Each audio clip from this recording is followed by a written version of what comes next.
Good evening, everyone. Hello. Hello. So we have a lot to cover tonight, so I was waiting for a couple more people to jump on, but let's go ahead and get started with this May CMAC meeting. Um, Lolita, could we get a roll call? Yes. Recording in progress. Good evening, everyone. Damian Cole, Get Here. started with this Juan May. Martinez, I'm here. Kathy Could we Stanfield, get a roll call? Kelly Orr, yes. Here. Recording in Michael progress. Lansborough. Good evening, everyone. I'm sorry, Panal, Damian Cole, Stauffer, Get Here. started. Here. Ryan Bernadette, Here. Sierra Henderson, Suteen Chin. And we have Marquise Williams, Senior Transportation Planner, Graham Dollarhide, Transportation Planning Manager, Shay League, Senior Transportation Planner, James Gee, Public Transportations and Operations Director, and Alex Cruz, Senior Transit Planner from RTC. And that's roll call. We have a quorum. Thank you, Lolita. Okay, then moving on to item number 2, the verbal instructions required by Assembly Bill 219. If you are participating via Zoom to provide public comment during the meeting, please make sure your computer or device has a working microphone.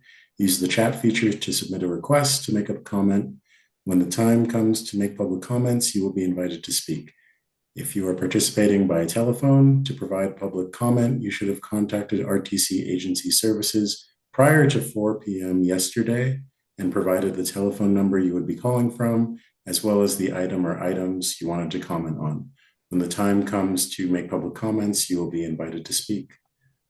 So before I hand it off to Ryan, I just wanted to note we have 3 items, 2 of which maybe, or maybe all 3 will be big discussion items. So I want to make sure that we have time to at least get through all 3 presentations. So with that in mind, I'm thinking that we want to start that last presentation by 6:25. So I'll leave that to the chair to kind of mediate. So with that, I'll hand it off to Ryan. All right, thank you, Marquez. We'll go ahead and get started with public comment. So public comment may pertain to matters both on and off the agenda. Comments are to be made to the committee as a whole and not to individual committee members or staff. Committee members may provide public comments, and public comment is limited to 3 minutes. Do we have any public comment for today? I have a public Nice. comment. Go ahead, Joe. You're the only one I see, so you have the floor.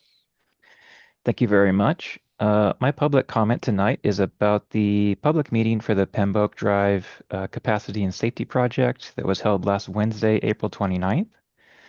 After reviewing the design, I noticed numerous deficiencies. Specifically, number 1, while the north side of Pembroke will have a 2-way multi-use path, the south side will have no multimodal facility at all, not even a sidewalk, not even a continuation of the sidewalk that abruptly ends on the McCarran turn lane.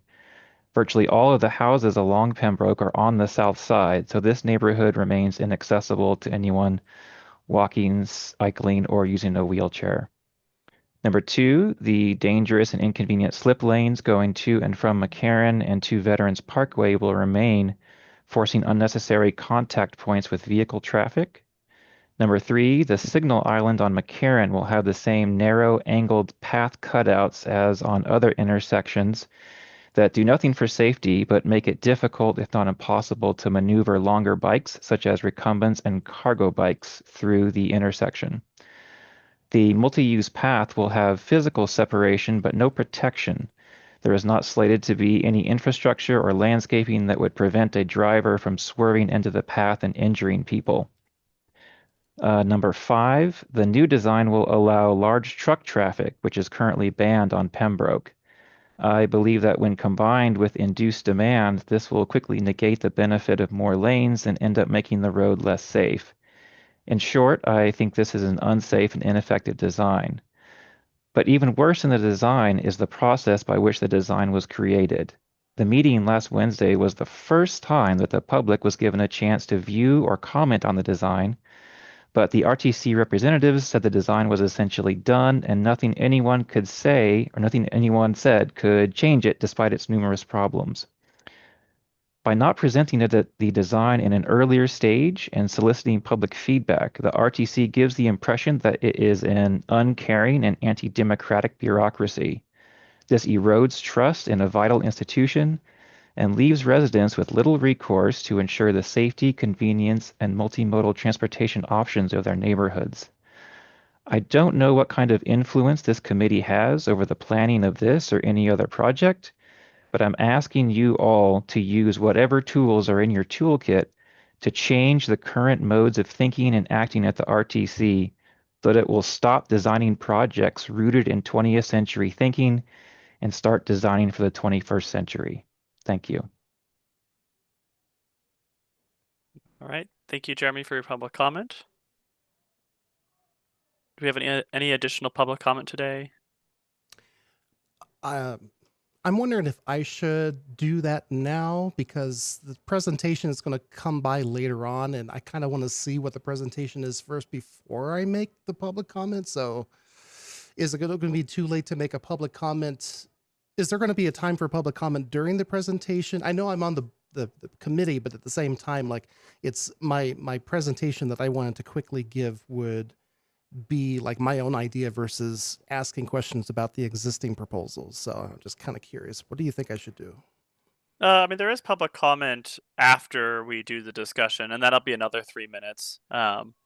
Okay. Will the presenter still be around for that? They might be. They Okay. probably will. Yeah. If that's okay, because it's going to be Yeah. the last presentation. So I'll wait then because Okay. I want to find out what's going on first. Okay. Sounds good. Sounds good. All right.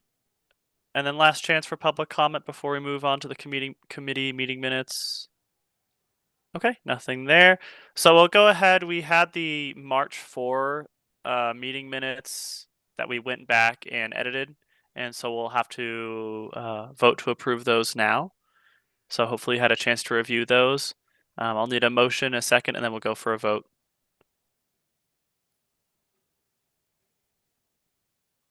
Stoffer, I motion.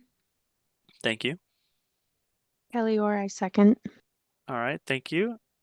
All right, all those in favor of approving the revised March 4th, 2026 committee meeting minutes, say aye.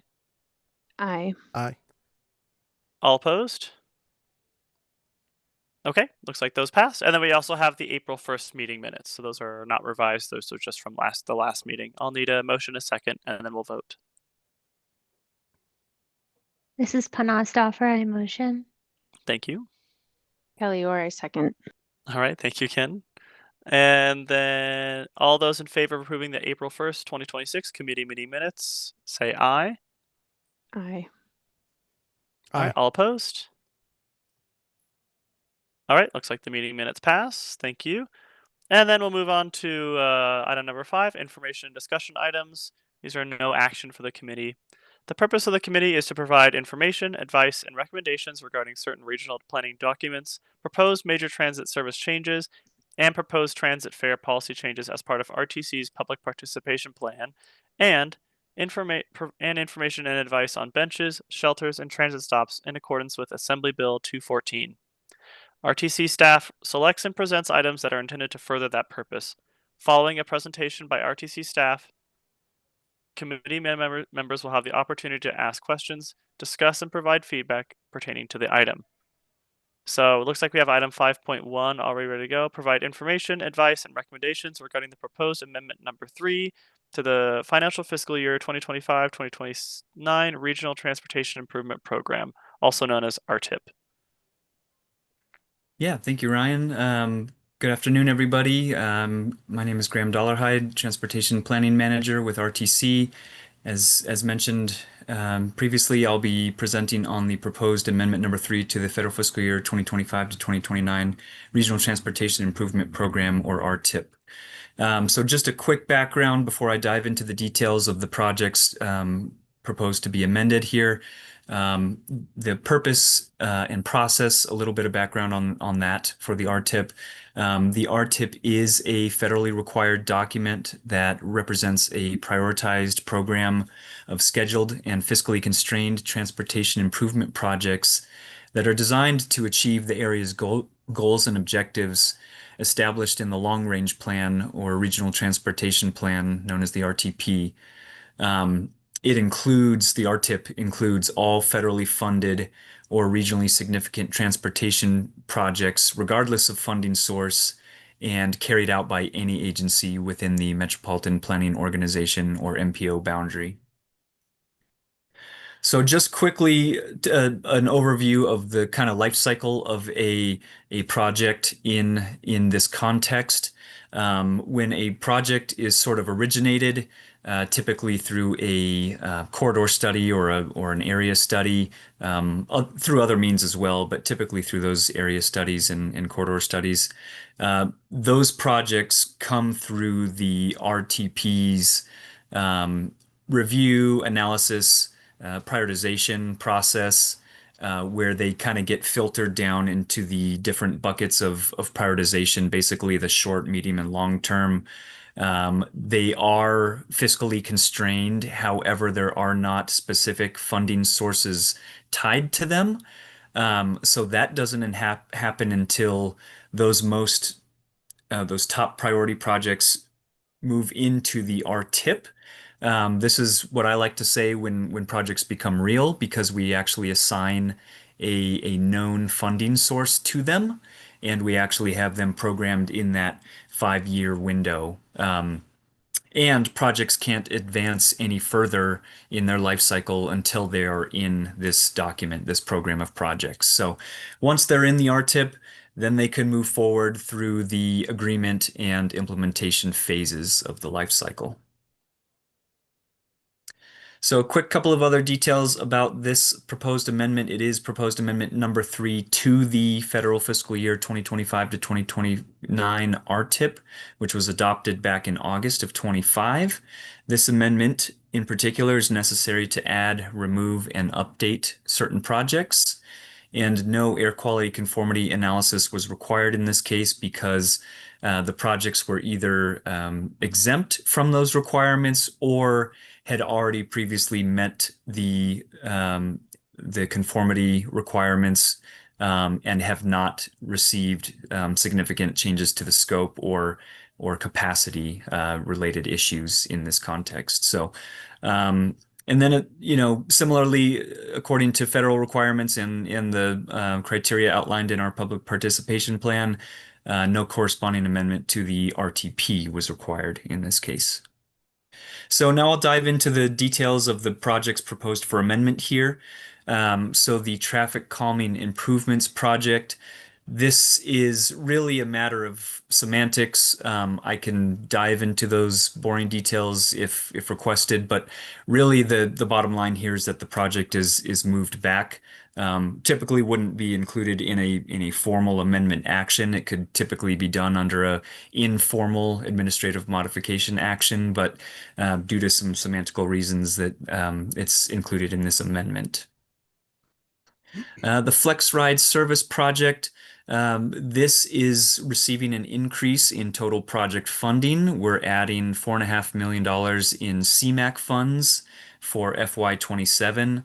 The funding will be obligated in that year, so that's why it's listed under FY27, but should cover multiple years of operation. The Access Capital Sutro project, this is another increase to the total project cost. This will allow for some electrical improvements to be made at the Sutro facility. Also some improvements to the hydrogen garage service bay and fueling system, and replacing an existing generator and adding another specifically for the hydrogen fueling system. The I-80 Washoe westbound Patrick Waltham project, this is an NDOT-led project that is being removed from the RTIP. It is being removed because this project is proposed to be completed no longer by NDOT, but by a private entity and not using federal funds. And the nature of the project itself is not considered regionally significant, so therefore it does not need to be in this document, and NDOT has requested its removal. The I-80 Verdi Commercial Vehicle Inspection Station Upgrades Project. This is also an NDOT-led project. This is a new project to the RTIP that would allow for really a lot of upgrades to the vehicle inspection station out in Verdi. It includes a new modular building that really provides a workspace and tools and tech for police officers to conduct their business. It includes more modernized scales and then an advanced warning or notification system like weigh-in motion detection sites ahead of the actual inspection facility. So that way the officers can be alerted to any potential issues ahead of the actual scales. The State Route 446 Washoe County Pyramid Lake Realignment Project, also an NDOT-led project. This is simply to prevent some erosion that's happening along State Route 446, which is on the west side of Pyramid Lake. There is some erosion of the shoreline and a little bit into the shoulder of the roadway, so a small segment of this road is just being realigned further up the slope away from the lake. The Fueling Facility Improvements Project, this is a new project to the RTIP and would allow for some upgrades to the various fueling facilities that RTC owns and maintains. So I know that was a quick overview. So if you have any specific questions about those projects, let me know. I'm trying to just preserve time for these other presentations to follow. Quickly, some next steps here. This formal amendment action, it does, before it becomes live and active, it does require approval by the RTC board, and then at state and federal levels. A public comment period is open right now, and that'll close ahead of our public hearing at the May 15th RTC board meeting. We're obviously soliciting input from the public as well as our advisory committees. So with that, I will take any questions. Thank you. Had one quick Thanks, question. Graham. Yeah, All right, Damien. go ahead. Yep. Yeah. Oh, sorry, Ryan. No, No, sorry it's all about good. Either way works. how much funds are being released from the Patrick Waltham project, and what happens to the money? Yeah, so those funds, let's see, they had about 5 million programmed previously. So those funds will essentially go back into NDOT's coffers to implement other high priority projects. All right, thank you. Just wanted to find out. Thank you.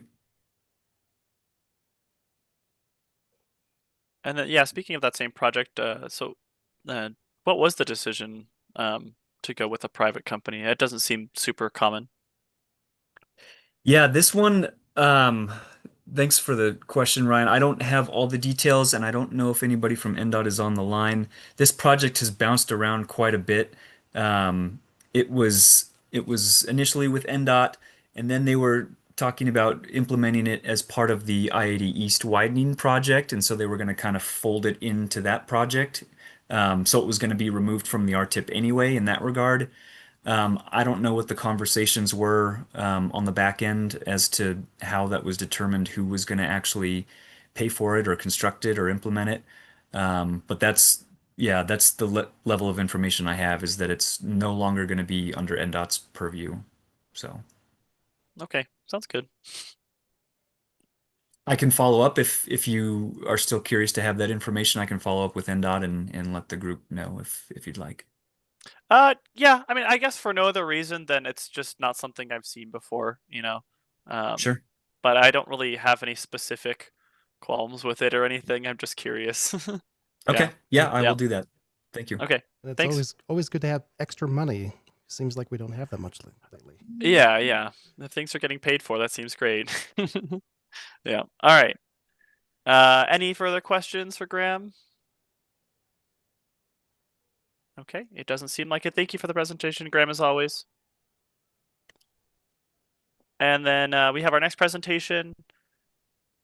So we're providing information, advice, and recommendations regarding the Tahoe-Reno Industrial Center Workforce Commuter Rail Feasibility Study, as prepared by WSP USA Incorporated.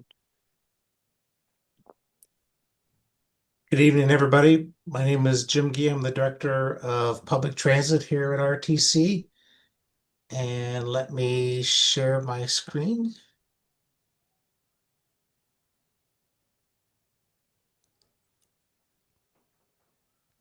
And hopefully you can see that. Yep, we can see that. Perfect. So I will try to crunch a year's plus worth of work and a lot of data into 15 minutes or so as best I can, because I know I'm going to get questions, and I know Alex is behind me, and we'll try to get through it as quickly as I can. So basically, about a little over a year ago, RTC contracted with WSP to perform a feasibility study looking at the possibility of using the existing Union Pacific track that runs between Reno, Sparks, and the Tri-Center as an option for commuter rail. That WSP was chosen because A, they are an international leader in this spot, and B, they have a great past history of getting, not only working with Union Pacific, but getting Union Pacific to yes. And that piece is really critical because as we look at that rail corridor, it is owned by Union Pacific. And it is Union Pacific, obviously, is a freight company, and their primary focus is moving freight, not people. And so as we talk to Union Pacific and approach them, we need to bear in the back of our mind that, there has to be a freight component, as I'll outline in a bit, along with a passenger component. So in terms of the study overview, again, we looked at basically the existing tracks that are there today.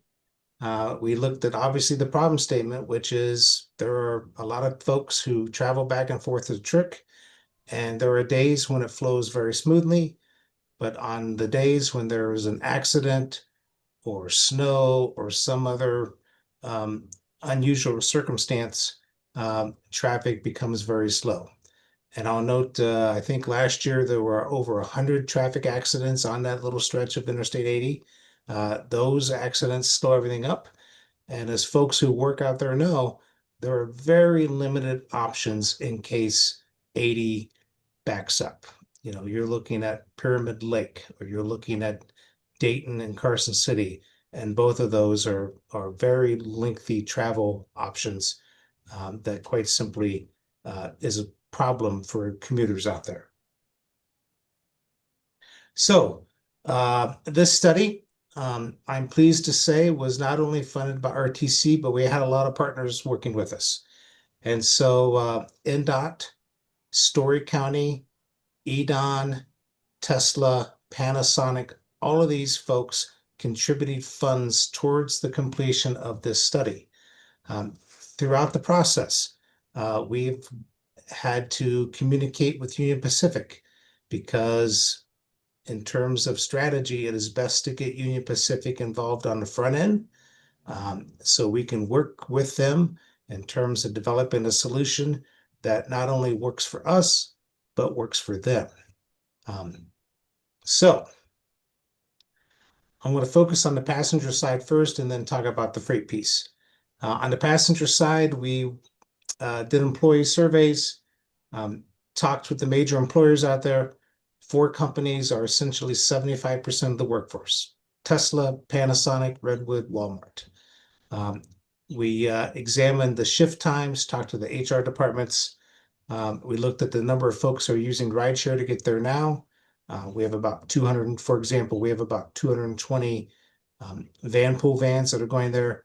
My Ride Work also has a very significant bus movement that goes out there. Using all that data, using the shift times, use that to come up with a ridership estimate, and that ridership estimate determines the size of our trains, determines how many trains, and that really determines what sort of impact we're going to have on the freight side. On the freight side, we did some conceptual engineering, looking at what we would need to do in terms of adding capacity to the tracks that are there today. Bear in mind, UP owns the tracks. They're a freight company. And if we put our passenger trains on their tracks, not only is UP accepting additional risk because they're not freight trains, but UP is also losing capacity that they would normally use for freight. And so to balance that out, we need to add capacity to the existing tracks to make sure that we could fit both freight and passenger service. Most of that 16-mile corridor is single track today. And so, as you will see in a bit, there's a lot of additional cost that needs to go into adding additional double tracking through that corridor to make sure that freight and passenger service can coexist. So in terms of the freight component, on the screen is a map that shows existing single tracking where we examined adding double tracking. And quite simply, because that canyon is so narrow, and there is limited options for adding double tracking, where there is space available, we need to take advantage of it. And so we've identified spots where we would have to add double tracking. The bridges themselves would likely have to be expanded. The double tracking, that adds significant cost. But again, we want to make sure we have capacity for both the passenger side and the freight side. We also need a place to store freight cars because they're going to be in the way of the passenger cars and vice versa. And so we need to add some capacity improvements, not just for moving trains, but also for storing trains. And so we looked at some potential options for that space. And then we also looked at how we could extend the freight service off of the UP main line, and especially up to the Tesla factory itself, because that would generate business for Union Pacific, that would generate cost savings for Tesla, and so it made sense to look at how we could extend the freight service up to the actual factory, along with the passenger service. On the passenger side, as a part of our conceptual engineering, we looked at potential station locations. We looked at potential layover facilities. I won't go into all the details of the different spots we looked at. And then we also looked at 6 different rail alignments just within the Tri-Center itself. If you've ever been out there, it's very hilly. It is, there's a lot of existing businesses and a lot to work around. And so there are significant limitations on the slope that a freight train and a passenger train can do. The standard is 2% slope for freight and 3.5% for passenger rail. And both of those are the high end, the ceiling. They're not the optimal slope.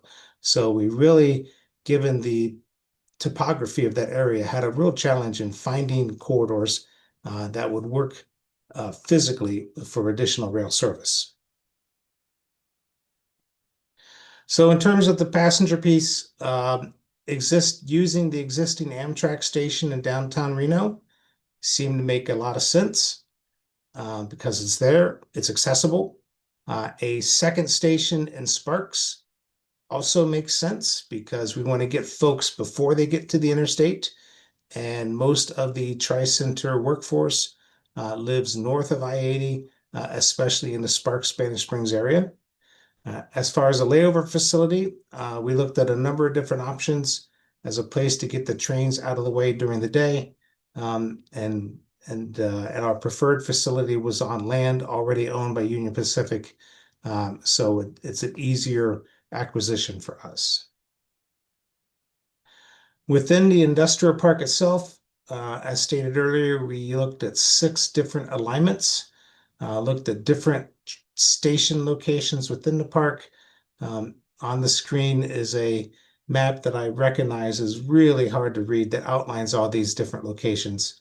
But quite simply, most of these options were reviewed and eliminated either based on topography and slope or based on cost. And as you start digging into hills and mountains, it becomes very expensive to provide the infrastructure needed for passenger rail service. On the passenger side, we looked at station locations within the park and looked at where we could put some intermodal facilities, with the thought process being in the short term to get up and running as quickly as possible. A station near the Union Pacific main line makes sense, and we can then shuttle from there to other areas in the park. In the longer term, because of the amount of employment within the Tesla Panasonic complex, that single complex having so many employees, it made sense to extend the passenger piece as close as we could to that complex to allow folks to be able to use the service without having to transfer to another vehicle. So the study results I would phase in terms of a short-term improvements and longer-term improvements. Bearing in mind that on the short term, we're still talking a minimum 5 to 10 years because of a lot of just different things that we would still need to figure out and still need to have line up for us to be successful. But that short-term solution is primarily based on passenger transportation. It's using the existing Union Pacific line with minimal updates to the freight side. It's constructing a station in Sparks and a station at the TRIC Center, very close to the Union Pacific rail line.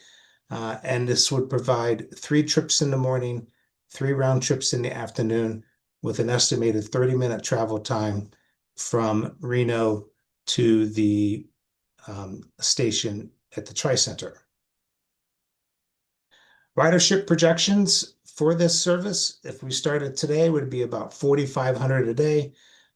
If we consider the construction that is upcoming on Interstate 80 and also consider the growth that's happening at the TRIC Center and expansion there, we think we could be over 14,000 if that service was running in 2028. That's pretty significant ridership for a system of this size. Longer term, in order to get Union Pacific to yes and in agreement, we also have to make updates to the freight system. And so a lot of that is double tracking between Sparks and the TRIC Center. That includes additional storage for train cars around the TRIC Center. It may include construction of a new intermodal facility in the TRIC Center, which would be new business for Union Pacific. And it also includes on the passenger side, the extension of the system up to the factory itself so we can get folks as close to Tesla and Panasonic as possible. This combination of short-term and long-term improvements of both passenger and freight improvements creates a win-win-win situation. For the employees, they get a consistent and reliable scheduled way that they can use to get to work and not have to worry about, is there an accident on the Interstate 80 or is it snowy or do I need to leave early? It's a consistently scheduled service. For the businesses out there, they get a more reliable workforce, which helps them on the employment side, but they also get the ability to move more of their product from trucks to rail cars, which saves them money. And so there's a benefit for them. And then for Union Pacific, they also win because, not only would they get the revenue from operating on their tracks from whoever the entity is that operates the system, but they would also get additional freight capacity, which they in turn could use to build their business quite a bit more. So that's the good news. The bad news is the cost. And so for the short-term passenger rail piece to get it up and running is about 175 million. The long-term piece to add in the additional freight capacity, to extend it to the Tesla factory, the estimates range from 820 million up to 1.2 billion, really depending on if we need to add an additional intermodal facility to support the service. A significant amount of dollars. On the equipment cost side, there is the purchase price in the near term of about 195 million. Purchasing in the near term, frankly, is not an option because of the lead time for trains right now. And so we would be looking at leasing used vehicles at approximately $32 million a year. Longer term, that lease cost could be 54 million a year, depending on expansion, or a purchase price of 327 million to actually purchase the trains. And then we have the cost of operating the system, which we estimate to be right around $11 million a year. And that's to provide the train system. To put that in perspective, our total public transit budget is around 40 to 50 million. So that would be, let's say, 20% of our budget that would have to go towards operating the train system, which quite simply we don't have. And so we would have to look at some other funding mechanism to be able to not only to start the system up, but also to operate it. In terms of grants that are available to start and purchase the capital and develop the system, there are a lot of different grants available. On the federal side, there's a lot of financing tools. But one takeaway from this slide is federal grants typically are about 40% of the total capital budget. And so someone still has to come up with that extra 60%. And if you're looking at a total build out cost of 800 million, that's still 480 million that would need to come from non-federal sources. Primarily in other states, it comes from the state side, and California and Colorado are two great examples. Here in Nevada, we do not have any passenger rail funding at all in the state of Nevada.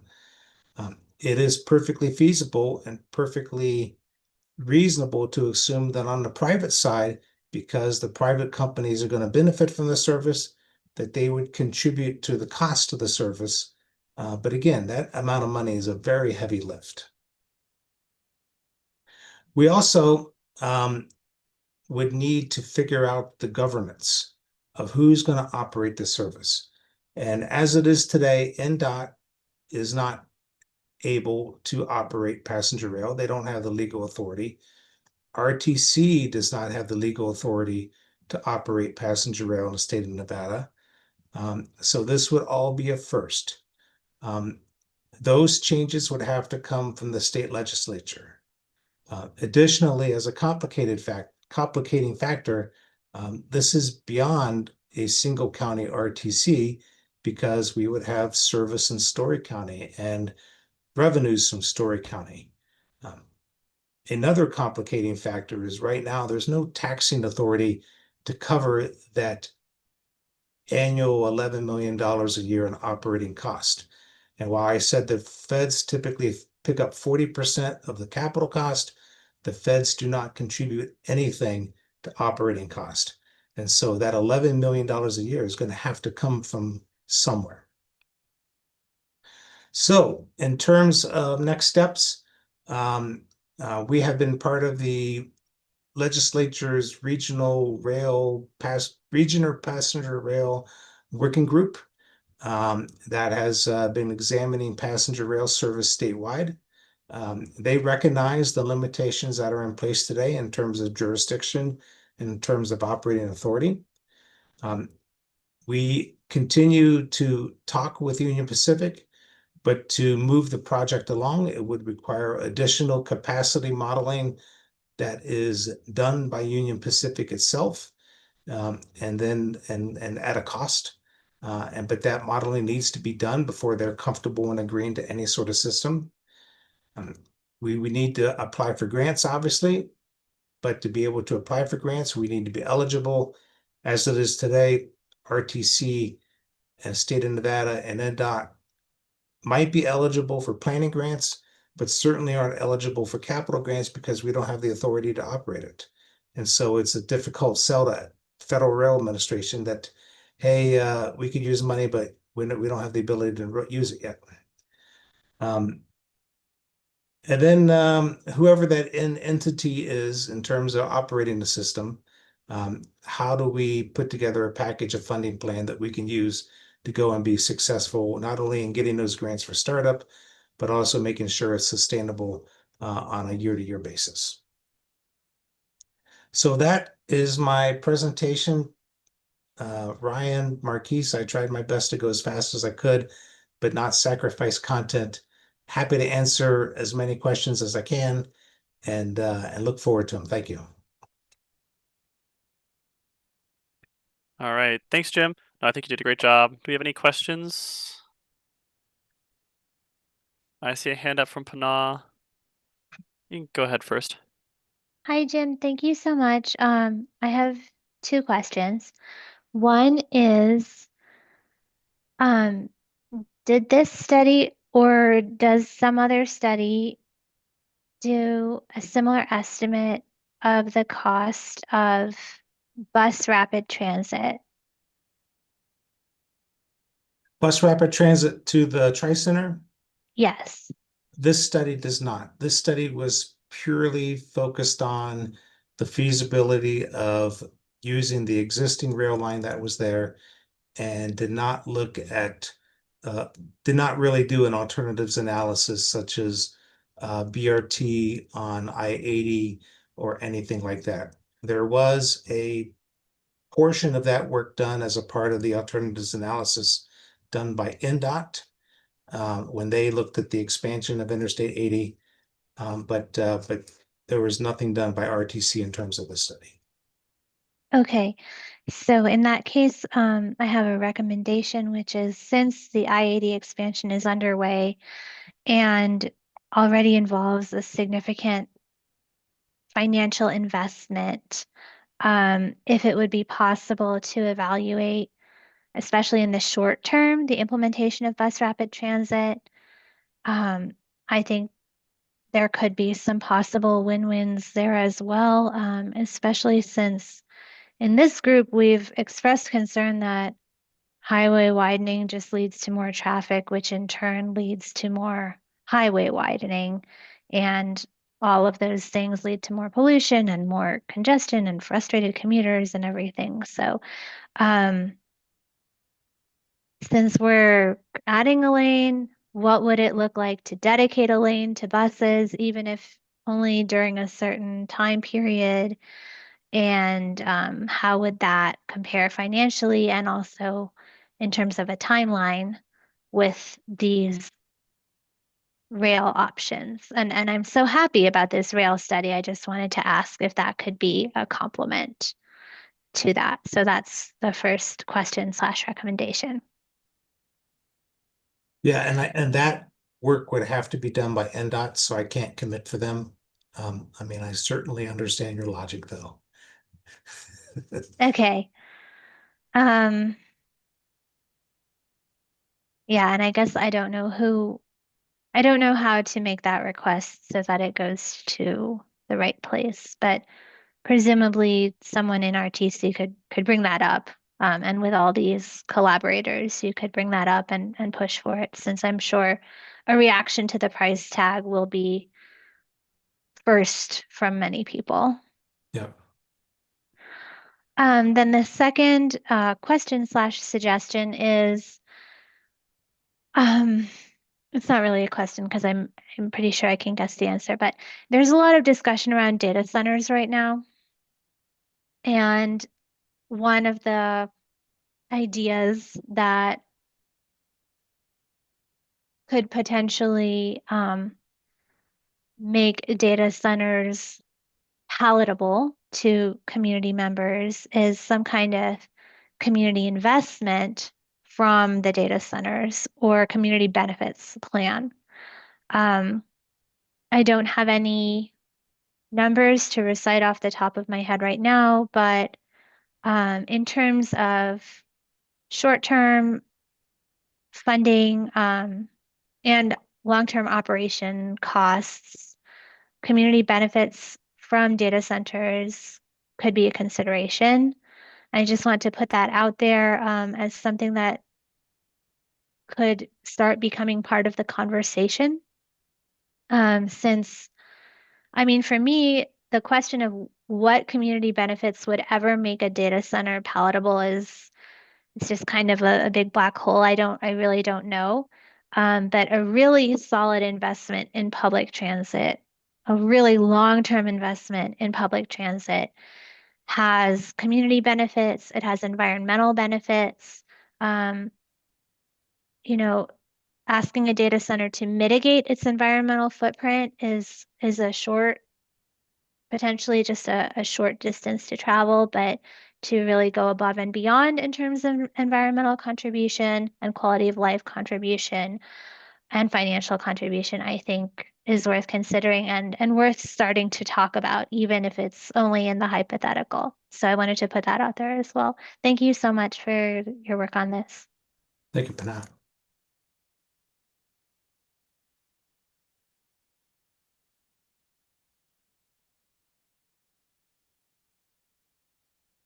Ryan, Yeah, go. let me- Sorry, I missed No, the it's mute button. okay. Maybe I saw Kelly and then Damien. I think it's Damien and then Kelly Okay. from what I saw. Yep. Go ahead, Damien. I was going to ask, perhaps Kelly wants to go first because I want to hear everyone else out first. If that's okay.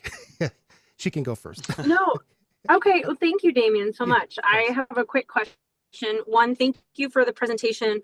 I am so excited that this has been a thought for the past year and some implementation as someone who grew up in Japan. My question is, what other states have you looked at to see how they do it? How are they gathering to build these new railroads with Union Pacific? You had mentioned you had some references for other states. So I was just curious. The most recent state where they're getting a rail system up and running is Colorado, and that is a service basically along the mountain range between Pueblo and Fort Collins, and then moving further north. That is one where WSP, who was our consultant, was also the consultant on that. That is one that was about 40% funded from the state. And the state basically made it a priority.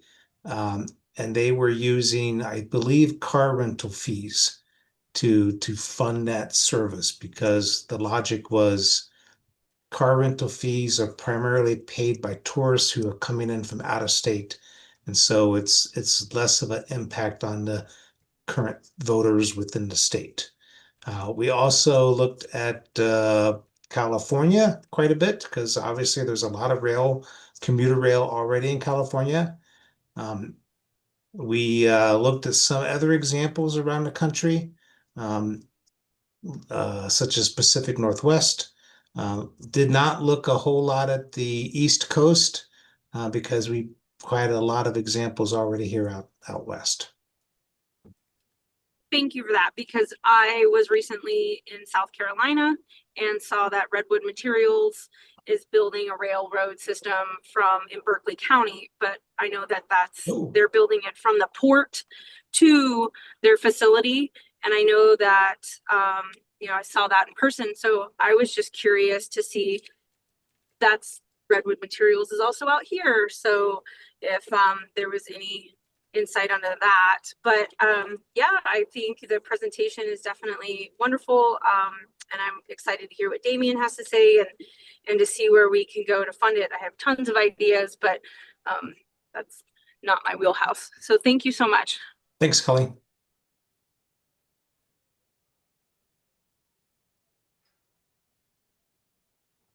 Damien, I All think right. you're up. Okay. Yep. Okay, thanks. And thank you for the presentation, Jim. So I have many questions, of course, but some of them are technical, some of them are about the practicality.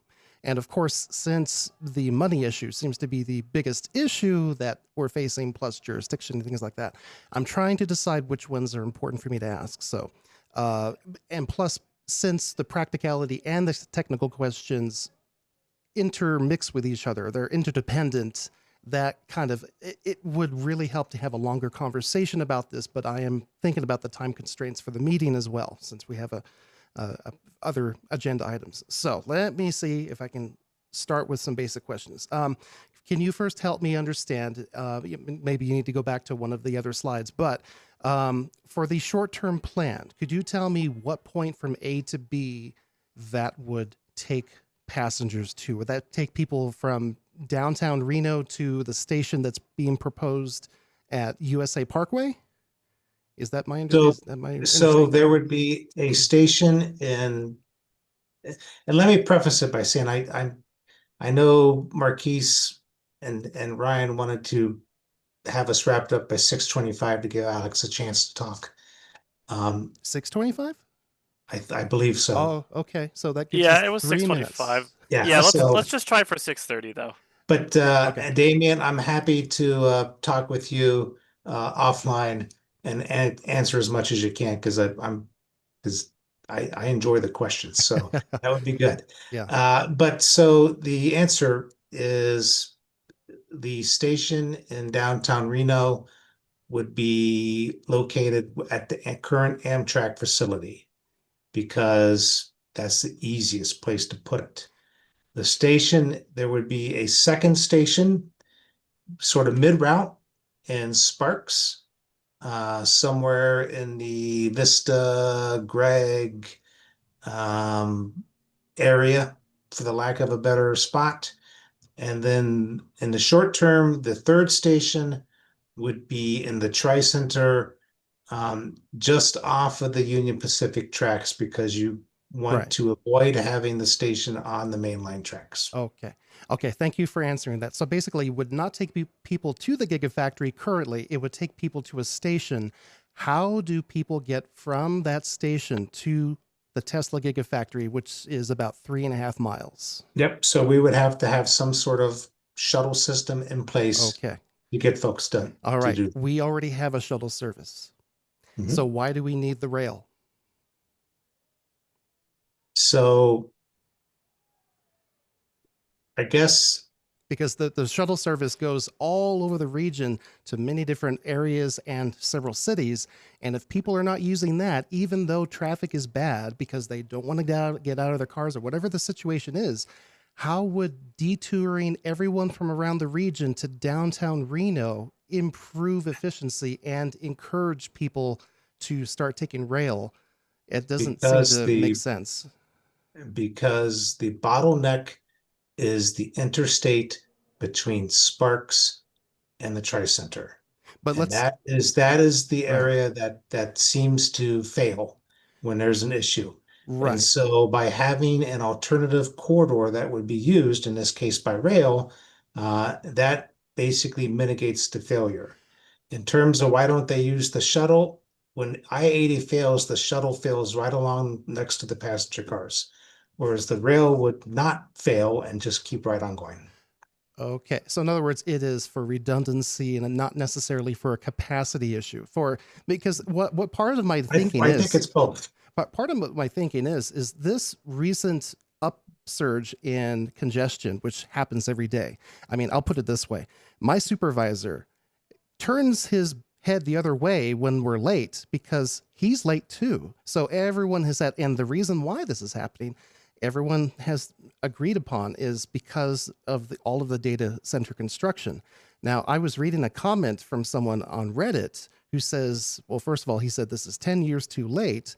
And he goes, this won't be needed once the data centers are built, because once that is completed, all of the traffic will drop back closer to levels that were previous before there was an issue. So has that been a consideration on RTC's side? And do you think there's any validity to that claim that someone? So your supervisor is saying that the reason there's traffic is because of the construction jobs of people building data centers? No, our supervisors aren't counting us as tardy because we're all facing the same issue. Okay. So, but someone on Reddit made a comment saying that this is 10 years too late, and that once the data centers are built, traffic is going to be dropping back down, and there won't be as much congestion. I've been working for Tesla since 2018, and it was never, even when there was an accident, it was never as bad on a daily basis as it is now.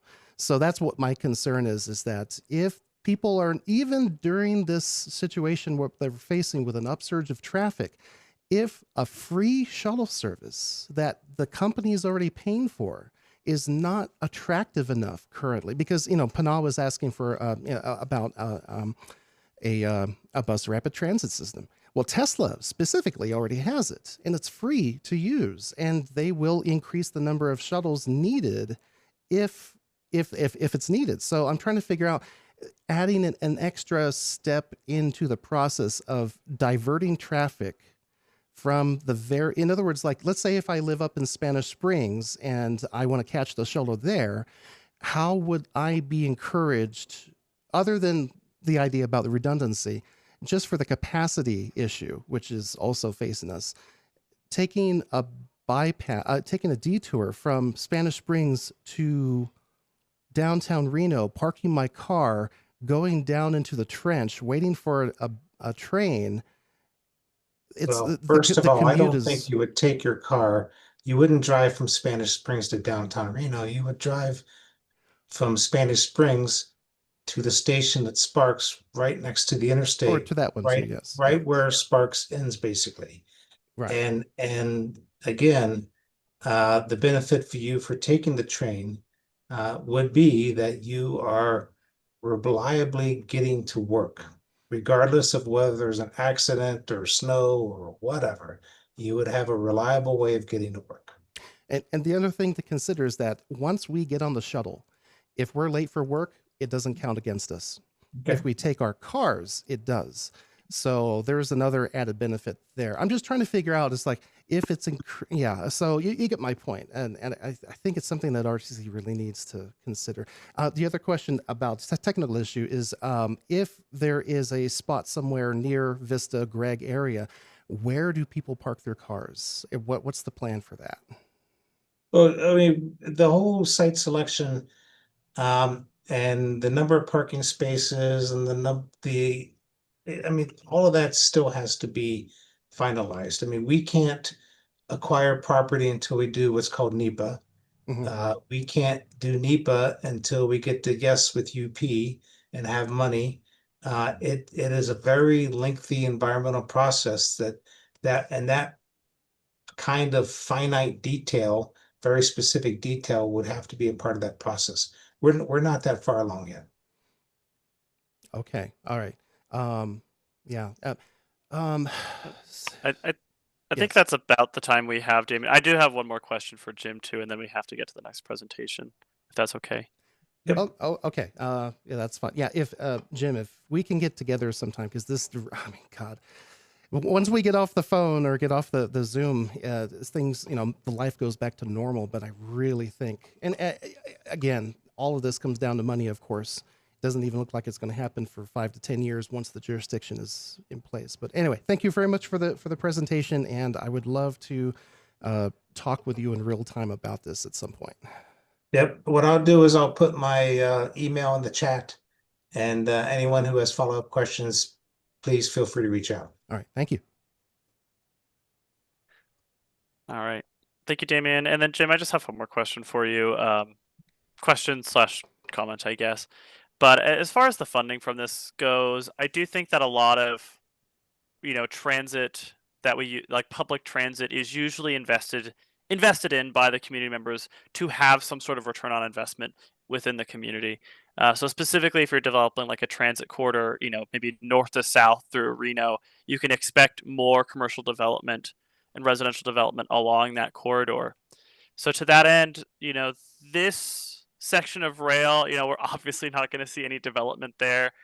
This will be just serving these established commercial operators, and so in that respect, it strikes me less as a public investment and kind of more as a public relief almost of these commuters, which I think is still valid. But I also think, my comment would be, I definitely think that these private corporations should be, at least 50-50 on funding for this, because they are the main benefactors at the end of the day of this investment. So that would just be my comment, is I would strongly, I'd strongly recommend seeking private investment from those companies. And I'll wrap up here quickly, Ryan. Mhm. As we've looked at the other examples around the country, yes, public companies have absolutely been part of the funding solution. It just makes sense. Yeah. And that includes Union Pacific, because they can get improvements for pennies on a dollar because we're matching local dollars with grants, and Mhm. so that helps basically make the project happen. And the old adage, a rising tide lifts all boats, is definitely true in this case. Yeah. In terms of property improvements, transit-oriented development, I think that a train station that gets a couple thousand folks a day absolutely could have supportive housing around it. I mean, I look at the Nugget and Centennial Plaza, which is the end of our BRT line, and I look at all those high-rise apartments around the Nugget, and they are filled with Tesla and Panasonic workers. And if that can happen, I certainly think a train station could create some additional development. Yeah. So, Yeah. I think that Ryan, actually makes total sense. I don't think I thought about that, but yeah. Alex, I'm Yeah. sorry I took too much of your time. I'm sorry, Damon. I do think we have to move on just for time constraints. Okay. Thank you. All right. Alex, you have the floor. Go ahead. Sounds good. That was a great conversation. I enjoyed it. Let's see if I can share my screen.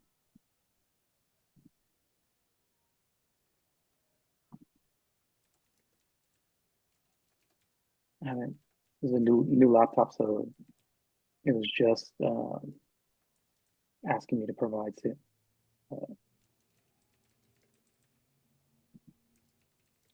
To provide permission.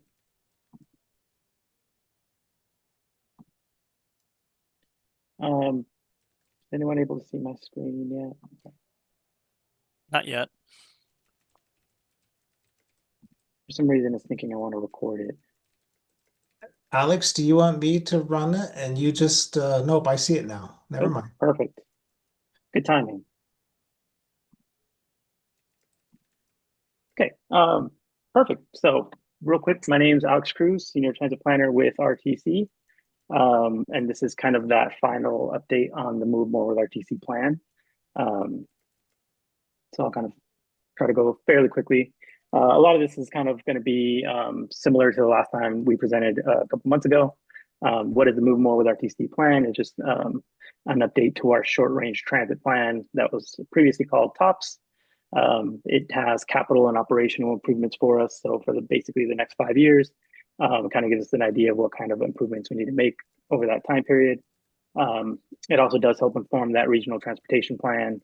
And this time around, we did focus a lot more on the full public transportation services that RTC offers. So where last time around, that TOPS was mostly focused on ride with some other improvements. This time we try to look at everything kind of equally. So where we're at in the project is we're basically at phase 3 now. So we came around first time, had community feedback. We did a couple of public meetings. We had our first initial survey. And then we also, during that time, did a service review where our consultant took a look at our service and took a look at some of our peers and kind of just compared and contrasted, try to take a look at it, the whole system. And then we moved on to phase 2, which was when we took all that feedback that we got from the community and a service review and developed some draft recommendations. And we also opened up a survey again to kind of get some, and a couple public meetings to get some more feedback on those recommendations, see what we can improve, what was working, what wasn't working. And so we've kind of moved those draft recommendations now to kind of that final recommendation form, which will be the 5-year operating plan that will be presented to the board within a couple of weeks at the May board, and hopefully we get approval. So kind of quickly what we heard from that second round of surveys. We had that survey open for a little bit over a month, from February 16th through March 29th. Received 219 survey responses. Kind of a funny thing, Route 4 was the only route that actually had fully negative kind of sentiment, even though it has probably one of the most minor changes to it.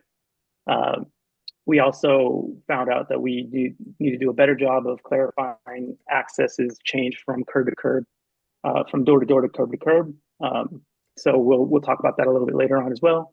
And we heard that if we decide to go cashless as far as the system, that we really need to take our time with that and make sure that it is actually working and that most people are happy with that. That switch to cashless before we go fully cashless. So that's something that we'll look at as well. Looking at the survey responses, the large majority were on RTC rides, so that fixed route service, which makes sense. But we got plenty of people that wanted to talk about flex ride, access, our senior mobility services, and also just our fares in general.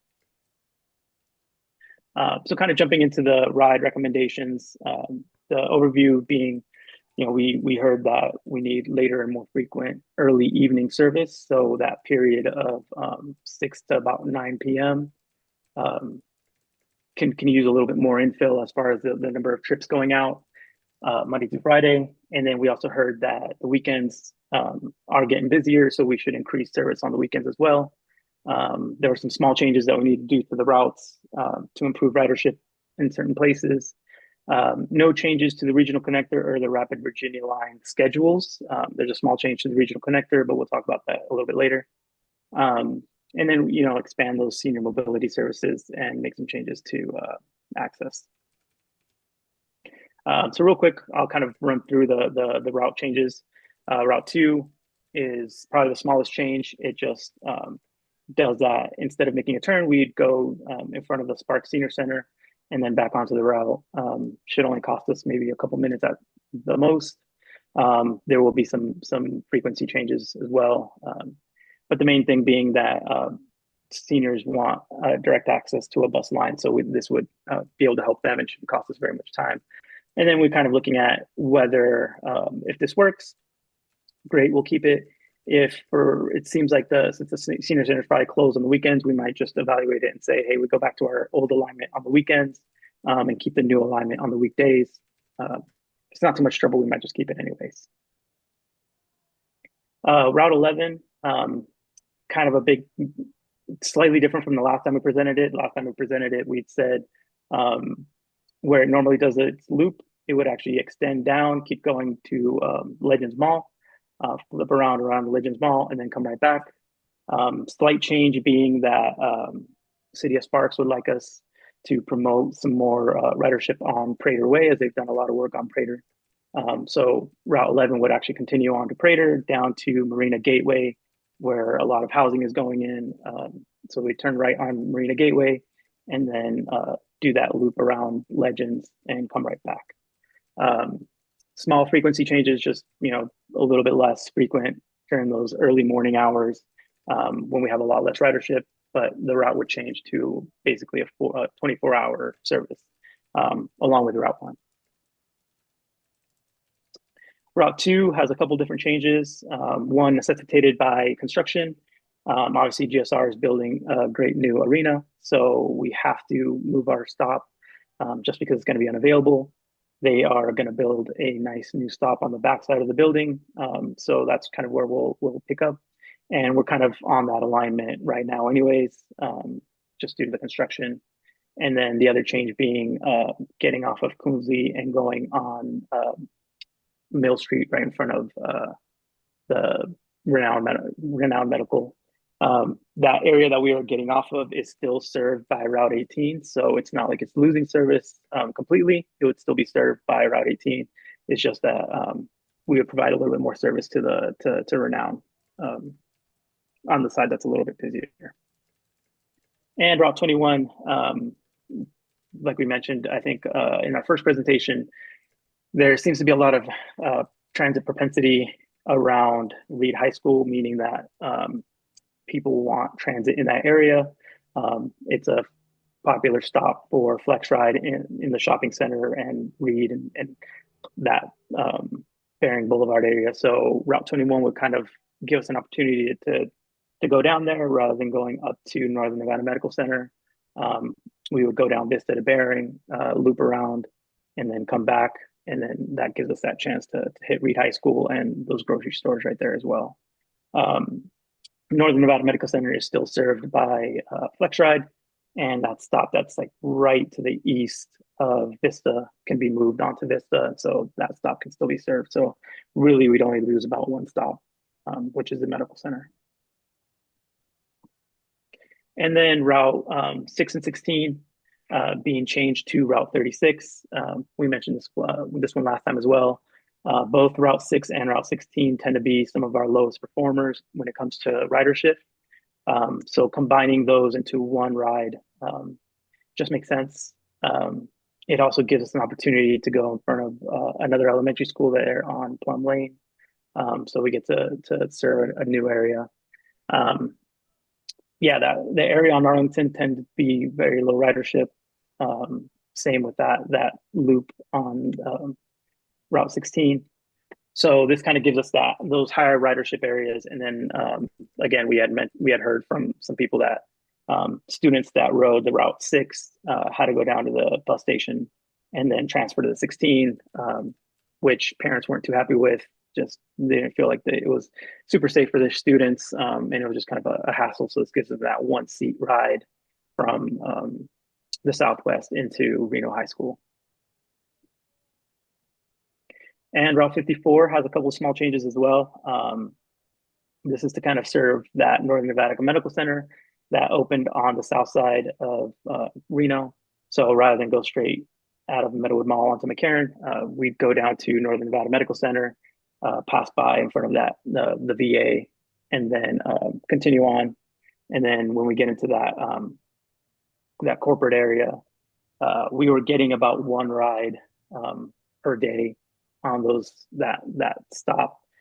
So it actually kind of, instead of going down that kind of windy road in that area, we would go down a slightly bigger road that goes right in front of, I believe, one of TMCC's campuses, and then a couple other buildings. So hopefully we'd get a little bit better ridership out of that alignment. It's still not too far from where we were, but hopefully this kind of promotes a little bit more ridership as well.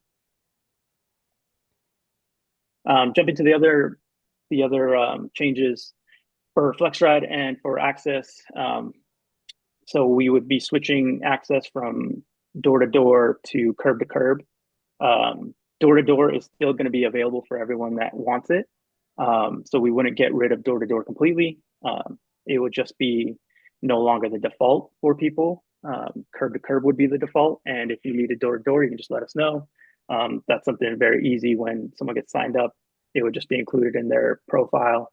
And as they request rides, it would default to door for that person. Whereas everyone else that needs curb to curb would get curb to curb. That helps us a little bit as far as our efficiency goes. So again, we're not getting rid of door to door completely. It would just no longer be the default.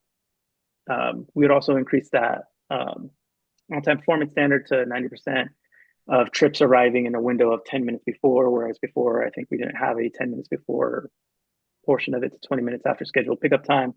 That's just kind of to better handle our timing and do a little bit better job of scheduling and making sure that we're getting everybody where they need to be efficiently. And then call hold time standard, 2 to 2.5 minute average with 5 minute maximum after transferring to a customer representative. Long-winded way of saying if you aren't able to get your question answered by the AI chat bot that we have that answers the phone calls, then you should only be waiting between 2.5 to 5 minutes to speak to a real person. FlexRide, we would change our standard from a 20-minute to a 30-minute wait time, just to be a little bit more comparable with fixed route service. So as we know, a lot of fixed route headways are 30 minutes. So if you happen to miss a bus, the longest you should be waiting on a lot of routes is 30 minutes. So FlexRide, that would just be a change to kind of match up with that. And then we'd also allow advanced reservations. So right now, FlexRide is a same day reservation. We would allow reservations up to 3 days in advance, and then also do standing route requests for people who do work trips or school trips. So if you're going to work 4 days of the week and you're having to call every single day to schedule your FlexRide, you'd be able to kind of put in a standing request to that way you're not calling every day. And same for school trips. And then we would still work on commingling access and FlexRides only on the weekends. And we would start with those curb to curb rides for the pilot. So curb to curb being the easiest to kind of commingle with FlexRide riders, because the driver wouldn't need to get out. They might need to assist the passenger here and there, but it would be inside the bus kind of thing. So they're not leaving the vehicle alone. So that would be kind of an easy way to commingle that and see if it's actually possible. And again, this would be on the weekends when ridership is a little bit lower, so we can kind of test it out, work out any sort of kinks, and make sure that it is actually a viable option for us before actually ever moving it to a permanent solution. And then going to our senior mobility programs, which is those taxi, Uber, and Lyft programs, we would kind of consolidate it all into a new program called Connect Ride. That Connect Ride program would be, you could have one debit card that would be provided, and that you would be able to use that to pay for, if you have a taxi bucks, if you do the Uber program, Lyft program, those vouchers, and then also FlexRide and Ride would all get put on there. It would also make it a lot easier because, rather than having to sign up for each program individually, you would just sign up one time for that one program, and it would include all of those services. And eligibility would still be seniors, access customers, and veterans with ID. Although the age limit for seniors would increase to 65 for new users going forward. As of right now, I think it's 60 plus. So anyone that's 60 years old and above that's already in the program would obviously stay in the program. And then going forward, we would just change that age to 65 to kind of control some of those program costs. We would also offer a reservation phone number for users. So if you don't have a smartphone, but you still want to book a ride on FlexRide, you can just give that reservation phone number a call. They'll be able to book you. And then we would implement a 25% copay for customers with household incomes above 200% of the federal poverty level. So currently that federal poverty level is $15,650 for an individual. So 200% above that would be 31,300, I believe. So if you make 31,300 and above, then you would pay that 25% copay, which is right now would be $15 for that $60 voucher. And that's just, again, to kind of help us manage some of those costs. And that 200%, as of right now is the number we're looking at, but we could always kind of reevaluate. Going to our fare technology, a few changes that would probably be a lot quicker. We would implement fare capping on our 1 day, 7 day, and 31 day fares. That's easy to do through token transit and would be able to do pretty quickly after approval by the board. Same thing for adding payment by credit and debit card on our Ride, FlexRide, and Access. As long as they have our token transit reader, we would be able to kind of implement that as well. Again, fairly quickly. We would continue to move to cashless when we can. But again, we would take our time to make sure that those changes that we're making are actually working before we'd actually fully go cashless. One of those ways to do that is adding cash loading for token transit app. So we can put a box or something where you can actually load cash onto your token transit app, and then you can use that to pay for your rides on the buses. So you're not actually, when you go to get on the bus, you just show your token transit app that you loaded cash at the station at, and that should actually help the buses ride a lot quicker. And then we would implement an online reduced fare application. So, rather than having someone to come into our station or come into our offices to apply for, say, a discounted veteran fare, you should be able to kind of fill out your application, send in your paperwork online, and then it can approve you and do all that. And then we would always look at phasing out those physical passes and onboard cash acceptance. But again, that would be a lot. It would be stepped, and we would spend a little bit of time evaluating before we actually did any permanent changes. And then as far as fare changes go, for ride, it would just be phasing out onboard day pass sales. Again, just to kind of help with that efficiency. The regional connector, we would start with a pilot, changing the fare on the regional connector from the fare that it currently is, over $5, to just being the same as a ride fare. So the $2 fare, $3 for a day pass would let you ride regional connector as well as the ride fixed route. Flex ride, we would introduce a $1 fare for additional passengers booked on the same ride. So two people that might live close together and work in a similar place can book a ride together, and rather than paying $2 each for the one way, it would be $2 plus $1 for both of them, so $3 total for a one way. And then access, we would increase that fare to $4, again to help with program costs, but we would also allow those access riders to ride our ride service and regional connector service for free. We understand that people with disabilities have varying degrees of disabilities, so if one day they're feeling a little bit better and are able to ride on a fixed route service, then we want to encourage them to ride that service, which frees up access to be a little bit more efficient for everyone else. So the next steps in this process, we have another committee meeting tomorrow, and then the plan goes to the board for final consideration and hopefully approval.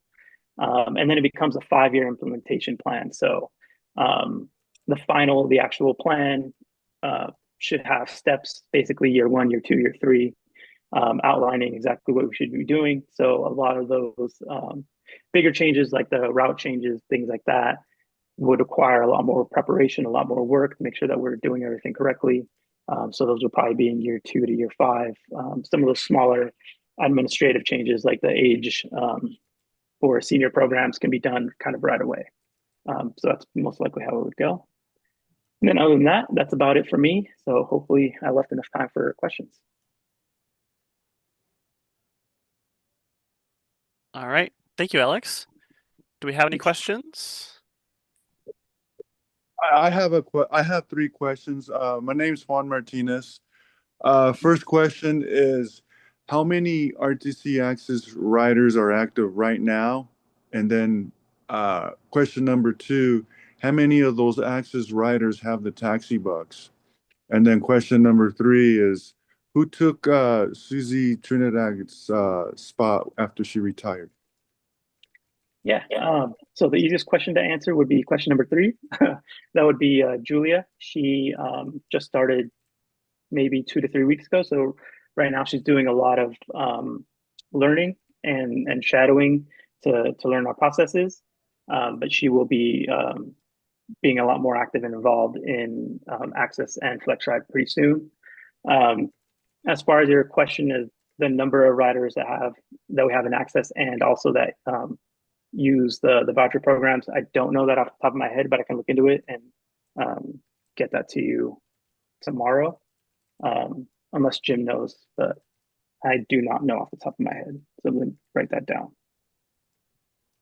I can answer question 1. I don't know question 2. Question 1, how many Access passengers are there? We do about 500 trips a day, so conceivably about 210 or so unique riders a day.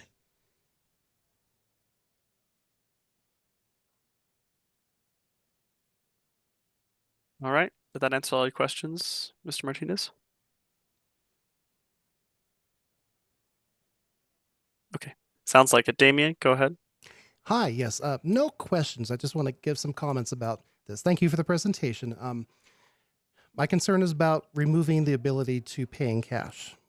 So compared to other countries, our bus systems are often focused on marginalized groups, such as the economically disadvantaged, homeless, disabled, senior citizens, removing cash as an acceptable form of payment would be against those needs. Additionally, spur of the moment needs for the system, such as tourists or just being able to pull out some money and drop it in because you don't have a ride somewhere else, requiring people to have a smartphone and download an app, can detract from inducing demand. So there's this a convenience factor for using cash, convenient for the passenger, but maybe not for RTC or for the books. Additionally, I do want to point out one other aspect, and that's the liberty aspect. The ability to pay for ride services without being tracked electronically or having usage reported to a company should be a right for everyone using public transportation, and it also needs to be considered. So, removing cash for the ability to pay would chip away at yet just another one of our rights that we've taken for granted in this country. So that's about it. Thank you. Thank you. All right. Thank you, Damien. All right. Do we have any other questions? Doesn't look like it. Checking the chat. Nope. Okay. All right. Well, thank you so much, Alex. Thank you for the presentation. Hey, Ryan, can I jump in? I'm sorry. Yeah, go for it. I just wanted to ask Jim, I know Pana had mentioned in the chat that she was looking at where the rail study might be available. Did you have an answer for that now, Jim, or should we report back? Or Actually, I liked your offer quite a bit of collecting it and sharing it with the entire group. So okay, yeah, I think that would be really easy. I could point you to where they're at on the shared drive, Shay, and we can ship them out. sounds great. Thank you. All right. Okay, and then moving on to agenda item number 6, RTC staff announcements. Do we have any staff announcements today? No announcements on my end. Okay. All right, and then we'll move into public comment. So public comment may pertain to matters both on and off the agenda. Comments are to be made to the committee as a whole and not to individual committee members or staff. Committee members may provide public comments, and public comment is limited to 3 minutes. Do we have any public comment today? I remember Damien said he had some. Do we have any additional? Okay, well, we'll start with Damien then. Go ahead. You have 3 minutes. Thank you. You're not muted. You're Sorry. not unmuted. Yep. Could I be permitted to share my screen for a moment? I think that's fine, yeah. Help. Okay. Yeah. One moment here. I have to select the screen. Bear with me. Where am I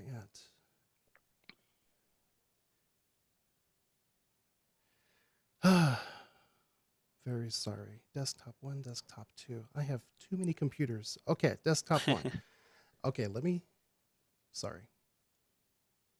Bring this down. Share desktop 1. And bam. Okay, you should see a background there. And let me bring up my visual. Can everyone see this? Still showing a black screen. Oh, okay. There we go. There we go. Okay. That came up. Yeah, I have a 4K monitor, so it might be a little bit slow. Okay, so this is All about a technical feasibility and something that I noticed was missing from the feasibility. This has nothing to do with the short term. It turns out it would just be for the long term for getting people directly to the factory. I think one route that needs to be examined is this green line here that I created. Let me zoom in on that. This would disentangle things. First of all, the factory is not simply just one building. We have to recognize that it's Gigafactory Nevada, the main one, the semi-factory that just opened up, and Milan, which is a series of buildings here. And it doesn't look like Milan would be serviced at all with this with the long-term rail commuter. Plus, it would add the blue line that is being suggested by RTC would add several collision points. Collision point is an area that may have an accident between two different vehicles, and in this one, it would be a commuter train and a vehicle. Anyone that's been on the site knows how much of a madhouse it is, how many people are getting to and from, so having these X's here would be a bad idea. So the green line would also fix that. The only collision point would be beyond the site, heading up to this area that's up here, and that gets very little traffic.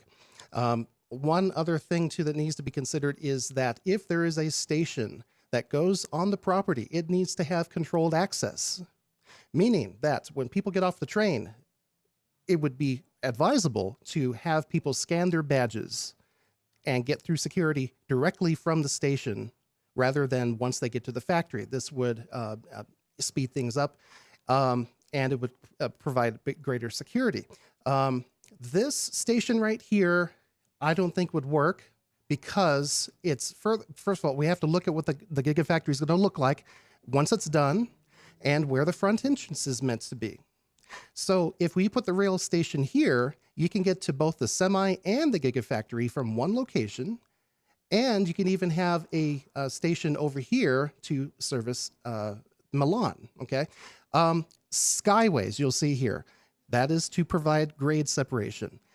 People can get from the train station, which is at a higher elevation, to the second floor of the Gigafactory, where you can have an entrance, cafes, whatever. And then you could also get to here, to the semi-factory, using the skyway over here. So we have to take those considerations into effect because we have a high amount of freight that and cars that are going to be passing by. 30-second warning, Damien. Okay, so you're good. And so I went ahead and provided this image to the public comment email address. I'd like you to take a look at it. Also, remember, this is what the Gigafactory is supposed to look like once it's done. This is the north side.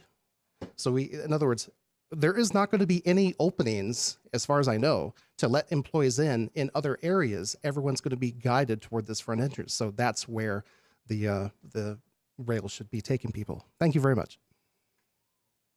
All right. Thank you, Damien. And then any other further comment? Trying to turn off my screen here. Sorry. Oh, you're good. I don't know if you could do that for me because I'm trying to find the right window. Oh, well, I found it. I found it. Stop share. All right. Since we have no further public comments, I'm going to go ahead and move to adjourn the meeting. Thank you, everyone. Thanks, everybody. Have a good night. Thank you. Thank you.